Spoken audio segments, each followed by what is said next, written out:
Have you ever encountered a hurdle with launching or growing your business? Listen, there are two things that run a business, the back end and your soft skills. Telling you right now, if these aren't in place, you'll lose clients and you'll lose money. You don't want that? Well, you're in the right place. Hey, I'm Dana. Hey, I'm Sarah. We're your hosts of the Entrepreneur Encounter, and we're going to give you a behind-the-scenes glance into our businesses, give you genuine feedback, tips and tricks, plus occasionally bring on guests that care about supporting you to grow your business organically and nurturing authentic relationships. Are you ready?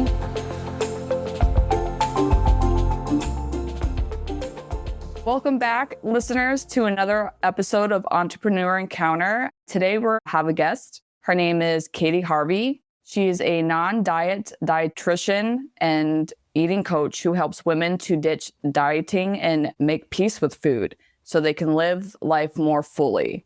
I want to live my life more fully. Well, thank you, Katy, for joining us today. I'm really excited to be here. I can't wait to have this conversation. Oh, I'm super excited too. Can you tell us a little bit more about you, what you do, and how you came to this space? Yeah, absolutely. So like you said, my background is as a dietitian.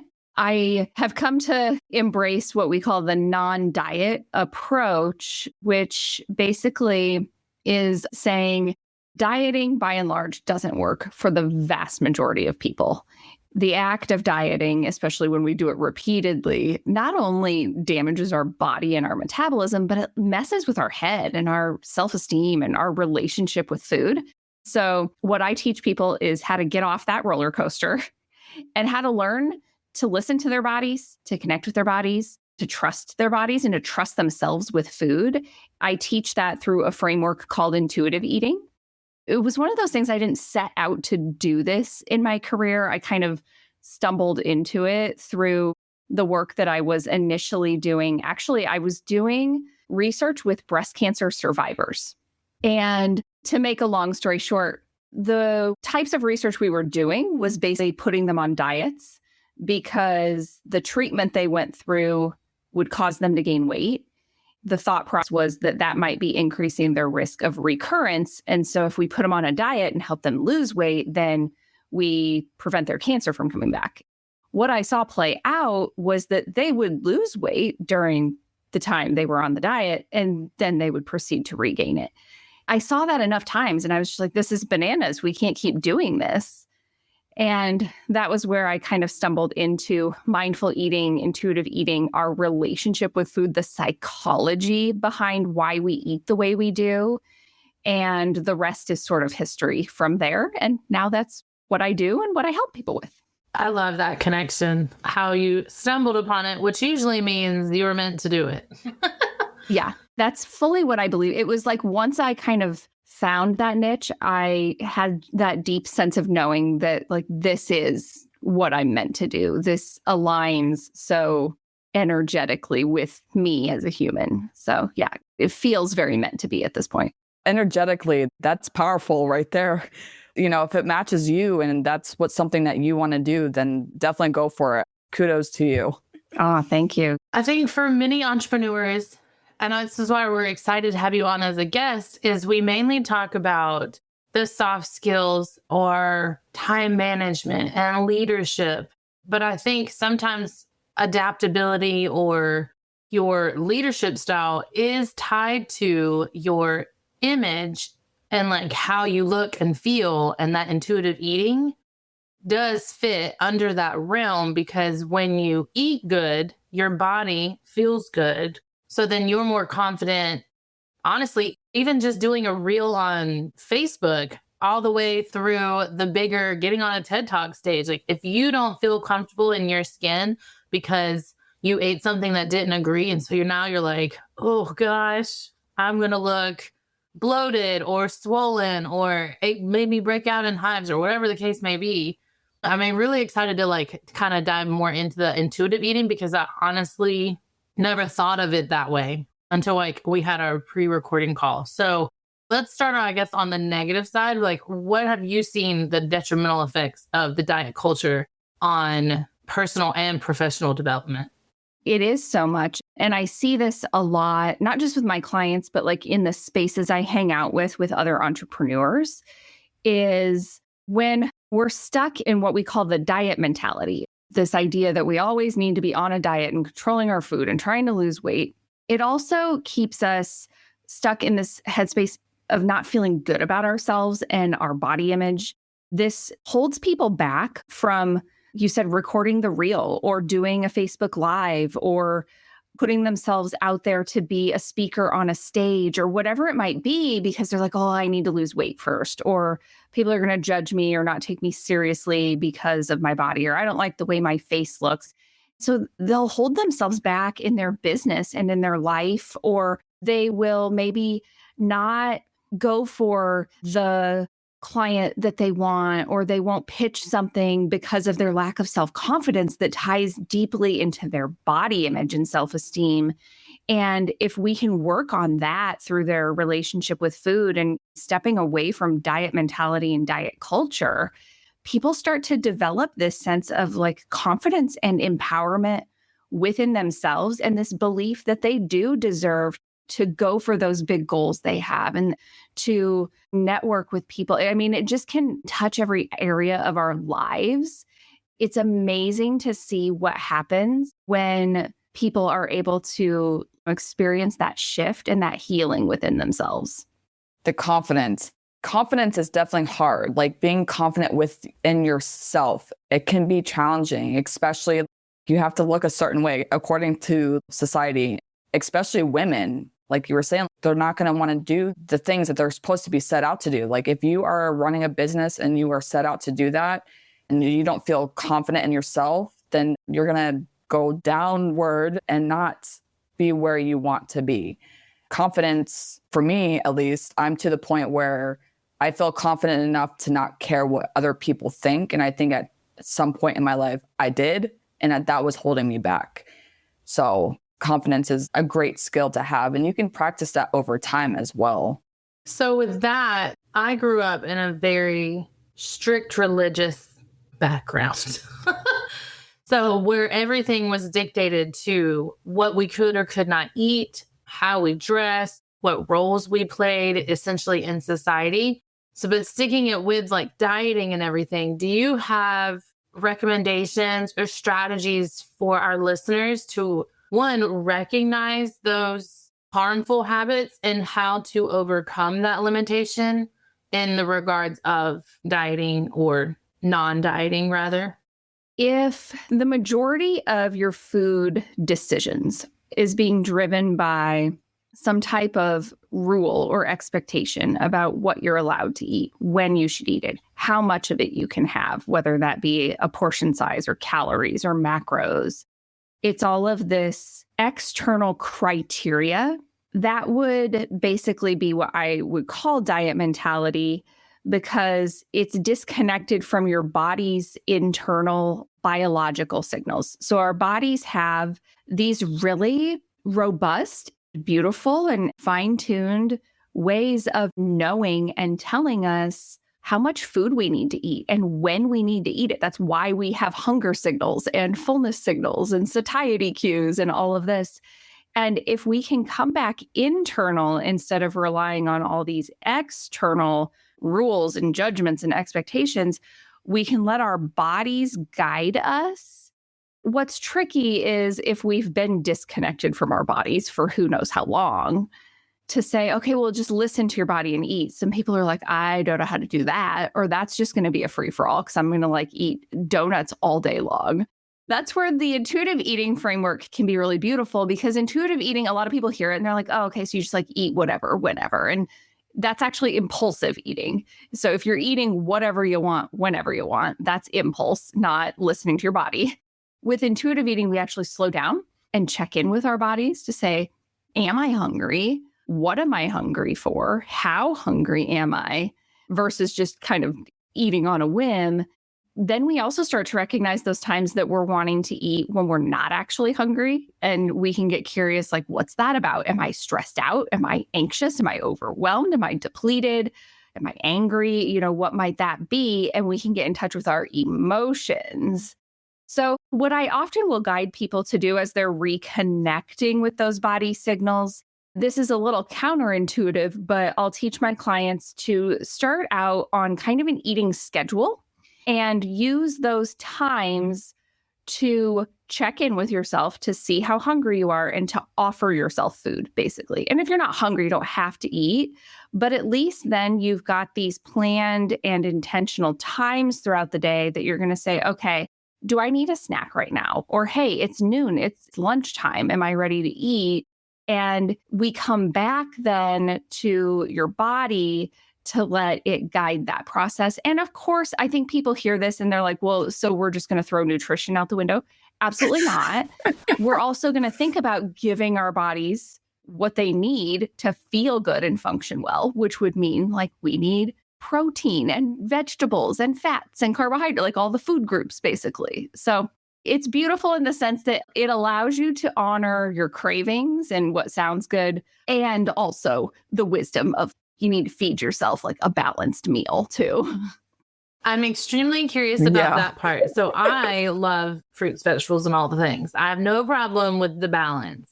However, for our listeners that have picky eaters, whether it's children or spouses, have you come across clients that are of that mindset where they're very picky, like they don't like vegetables? So the intuitive part or like listening to what they need, have you come across, I guess, that challenge? Yeah, for sure. I work a lot also with people who have diagnosed eating disorders. And there's a type of eating disorder. It's called ARFID, and it stands for avoidant and restrictive food intake disorder. This would be like if you think of people who are extremely picky, like really narrow ranges of food. So this all kind of occurs on a continuum, but I've certainly worked with that. And then I've worked with people who are just, more kind of generally speaking, picky eaters.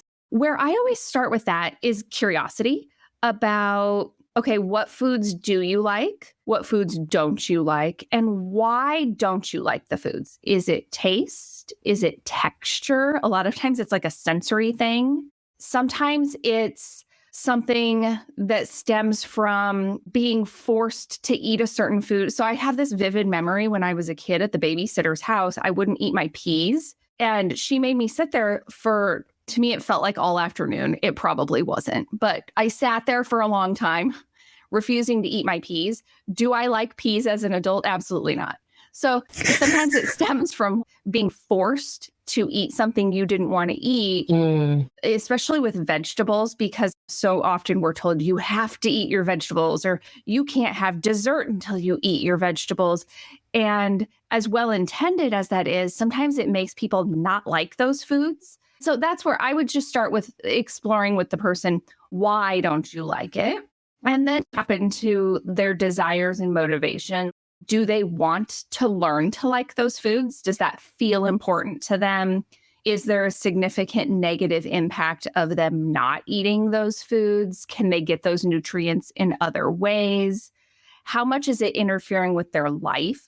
Because for some people who are picky eaters, they can't go to a restaurant or a barbecue because there's nothing they'll eat, or it would be so stressful for them. So if it's to that extreme, then we maybe do really want to work on expanding food variety. But if a person's like, I don't like vegetables and I don't care and I don't want to like vegetables, okay, more power to you, Yeah, that's too funny. Like when we talk about like when we were growing up and the way that we eat, I remember there's a lot of foods I didn't like as a kid. And when I got with my husband, he's all like, you want this for dinner? I go, I don't like that. Like, that's gross. But see, he's a good cook, so I eat what he eats. Okay, so for example, meatloaf. I didn't like it as a kid. I didn't like the way it was cooked. I didn't like it. It was gross to me. And then when I got with my husband, he's like, you want some meatloaf? I'm like, I don't. I really don't want that. And he's like, trust me, I'm going to cook you some. You're going to eat it. And I ate it and it was good. So I'm okay with that now. That's such a good point. Sometimes we have to try things more than once to be like, oh, actually, when prepared this way, I do like it. Or as an adult, sometimes we like things. Our palate just kind of gets more sophisticated and we like things that we didn't like when we were kids. Sophisticated. Yeah.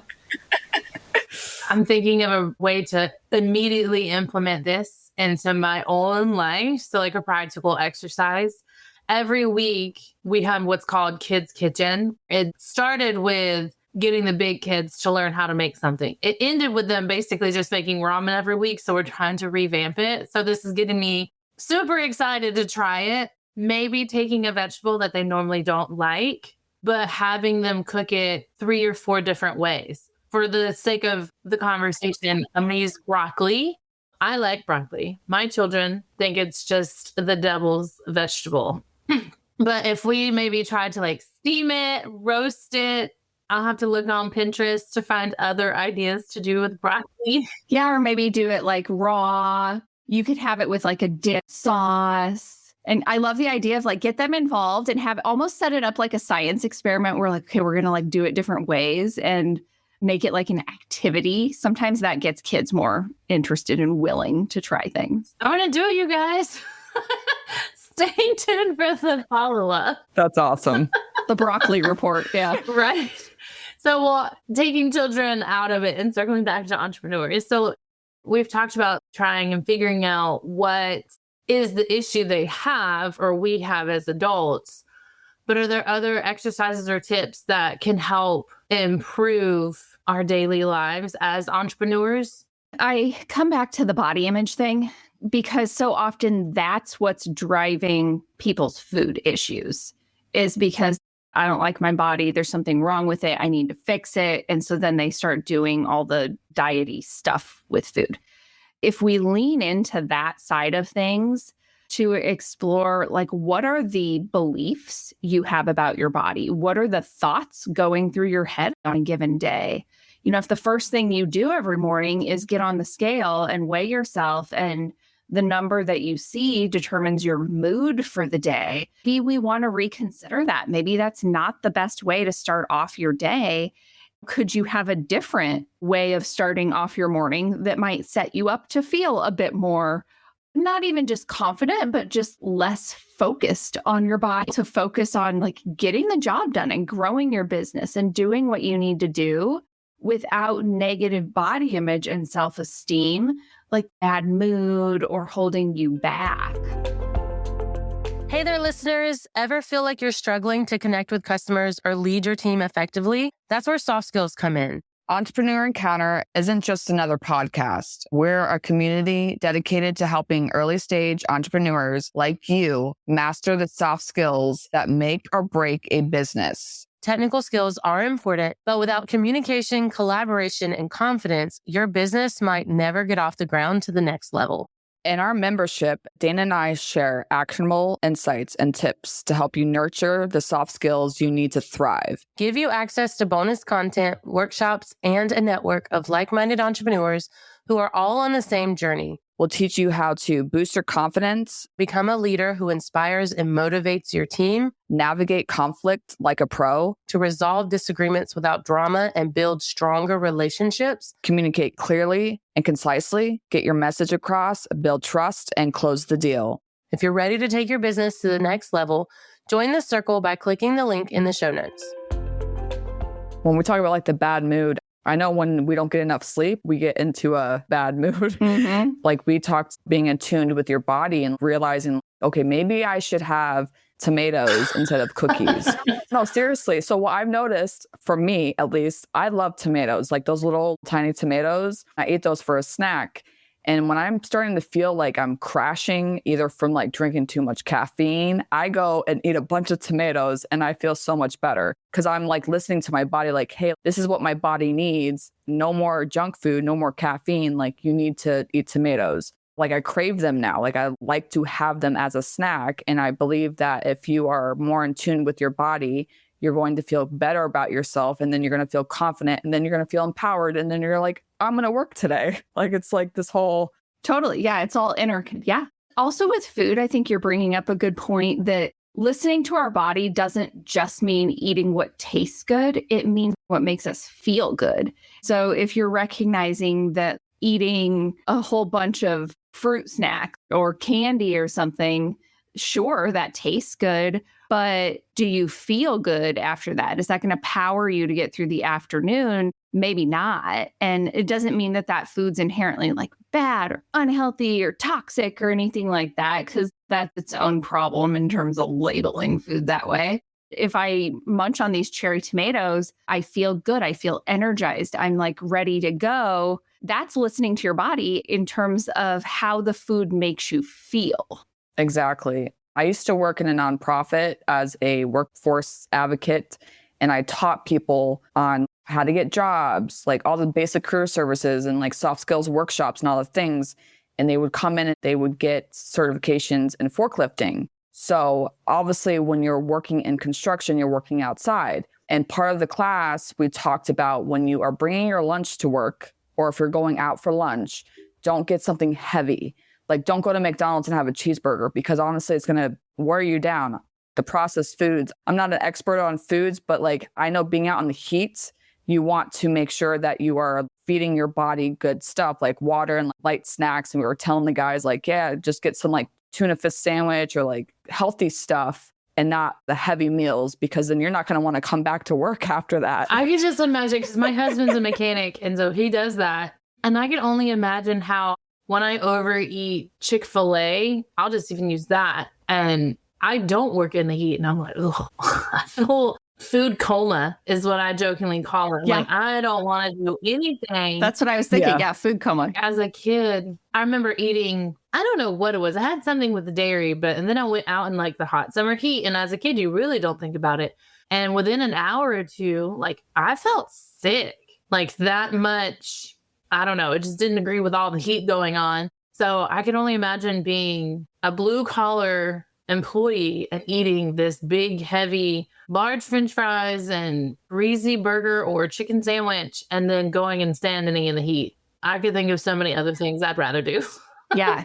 You can almost envision the rock that would sit in your stomach and the way that that would just make you not feel good. Totally. I love that. So we've gotten some amazing exercises and tips and recommendations for entrepreneurs on whatever stage they are to improve their self-awareness on like not even just what to eat, but when they eat, how they feel about it, and all of that. But for those that would like to work with you more personally, where can we find you? Yeah, so I have a podcast of my own. It's called Rebuilding Trust with Your Body. So if you check that out and just kind of scroll through some of the episodes and maybe pick a few that the topic appeals to you, that's a great place to start. You can also find me on Instagram, and my DMs are always open over there. I've got plenty of content that you could kind of peruse through and get a feel for things.